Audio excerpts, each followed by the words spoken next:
전 세계적으로 보면은 그 선진국이라고 했던 나라들이 이번에 코로나 환경에서 의료 후진국이 돼버린 거예요. 이게 대책이 없는 상태가 되고, 또 후진국은 후진국대로 또 산소가 부족해가지고 뭐 운송이 안 된다든가 아니면 공급이 부족하다든가 이렇게 해서 문제가 생기기 때문에, 몇 년 전에는 인도에 대규모 이제 사고가 발생을 해서 어린애들이 병원에 와가지고 산소 발생기 호흡기를 꽂았는데 그냥 대부분 환자들이 죽어버린 거예요. 그 이유가 보니까 산소통에 산소가 떨어졌는데 산소가 있다고 꼽아준 거예요. 산소 공급이라든가 산소 시스템 자체가 되게 좀 낙후되어 있는 게 많습니다. 그리고 우리나라 같은 경우에도 산소에 대해서는 이제 저희들이 보기에는 상당히 낙후됐다는 게, 한 수십 년 전에 쓰던 시스템, 어쩌면 전쟁 이후에 쓰던 시스템을 지금도 그대로 사용하고 있는 겁니다. 그래서 저희 기계를 대체한다 그러면 산소가 떨어진다든가 폭발의 위험성이나 이런 것들을 다 제거하면서 병원에서 편리하면서도 싸게 공급받으면 사용할 수가 있고, 그거는 전 세계로 나가게 되면 더 큰 효과가 있지 않겠나 싶습니다. 예, 저는 그 산소 발생기를 만들고 있는 주식회사 NF의 김회권 부사장입니다. 반갑습니다.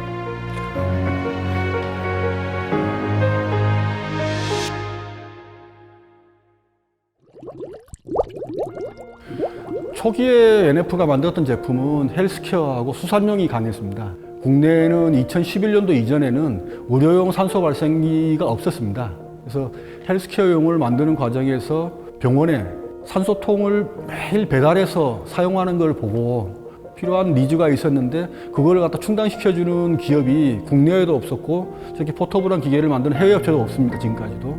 그래서 대표님이 이제 그쪽으로 개발을 해보자 하고 마음을 먹고 한 2, 3년 걸친 연구 결과가 현재 의료용 산소 발생기가 만들어진 거고요. 기존의 산소통 같은 경우에는 산소통에 들어가 있는 산소가 통의 이제 크기만큼 한정되게 되는데, 그러면 이제 산소통을 쓰고 그 안에 들어있는 산소를 사용하고 나게 되면은 또 충진된 산소로 교체를 해줘야 됩니다.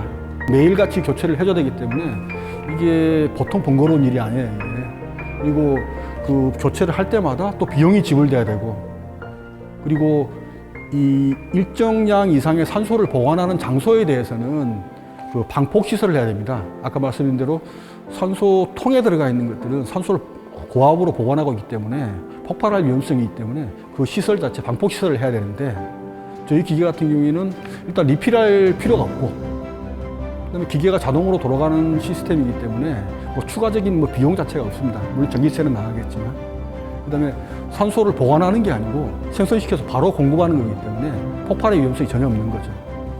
일반적인 대기 환경에서는 78% 정도가 질소가 포함되어 있고요. 나머지 산소가 21%보다 조금 낮게 형성되어 있는데, 저희 기계는 그 산소하고 질소를 구분해내서 산소만 뽑아 쓰는 그 시스템이기 때문에 뭐 원자재 이런 게 없습니다. 대기 중에 공기를 빨아들여서 분리만 하는 거기 때문에 뭐 추가적인 원자재 들어갈 거 없이 계속 24시간 공급할 수가 있는 거죠. 저는 개인적으로 NF가 그 새로운 시장을 창조하는 기업, 창조해왔던 기업이라고 개인적으로 정의를 하고 있는데, 이제 외부인들이나 일반인들이 인식이 일단 모른다는 게 제일 큰 것 같아요.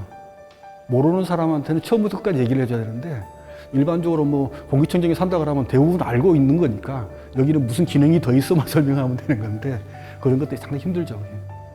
저희 회사가 이제 외부 투자를 처음 받은 게 2016년도입니다.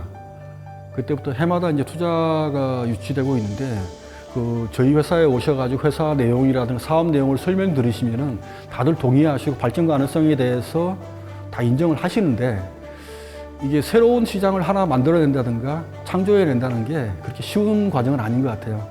지금 우리가 어디 길에 나가서 뭐 공기청정기를 판다든가 아니면 뭐 생수를 판다든가 아니면 정수기를 팔 때 설명이 거의 필요 없습니다.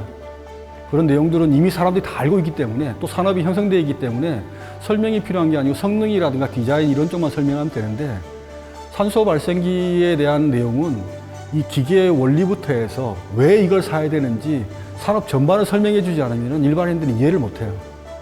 특히 뭐 전문가라고 하는 병원에 근무하는 뭐 의사분들한테도 저희 기계를 설명할 때는 기초부터 해서 전체를 설명해야 되는 그런 상황이기 때문에 그런 부분이 제일 어려운 점이었습니다.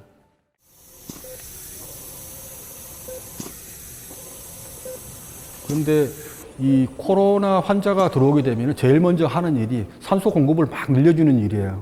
인도에서 처음으로 저희가 수출한 기계를 가지고 코로나 치료 병실을 만들면서 그게 인도 언론에 대대적으로 홍보가 되기 시작했습니다.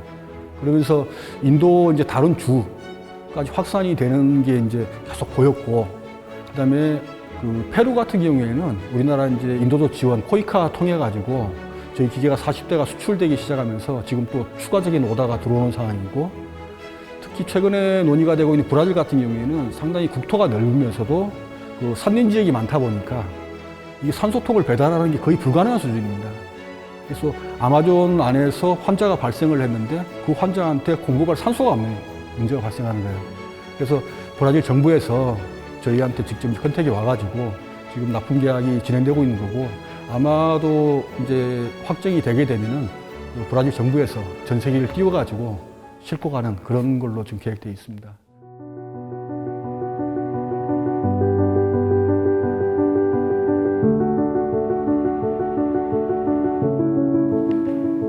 이 시장은 언젠가는 열릴 거라고 생각을 했었습니다. 특히 국내의 대기질이 나빠진 상태가 우리가 인식한 건 그렇게 오래되지 않았어요. 예전부터 나빴다고 하는데 그때는 수치가 안 나왔다고 하는 거고, 최근에 10년 사이에 대기질이 정말 나쁘다, 수치로도 보여주고 하는 게 지금 어디 길거리를 가더라도 대기질이 어떻다는 게 다 표시가 되거든요. 그래서 이 정도 대기질이 나쁘다는 거는 그만큼 이제 사람들이 관심이 커지는 거고, 관심이 커지는 거는 그만큼 그거에 대해서 대처할 수 있는, 아니면 그걸 해소할 수 있는 방법을 찾을 건데, 필수적으로 가정에서 설치를 하고 아니면 사무실에 설치를 해야 된다. 그래야만 건강에 이롭다는 걸 일반인들이 좀 많이 알아주셨으면 좋겠고, NF가 어떻게 바뀌느냐면, 이게 기업은 자꾸 변화하고 혁신을 해야 되는데 그건 내부적인 거고, 이 산소 발생 기술이 어떤 타 산업하고 융합할 수 있는 산소뿐만 아니라 어떤 그 공기 질 개선 또는 이제 삶을 갖다 이롭게 하는 그런 회사로 발전했으면 좋겠습니다.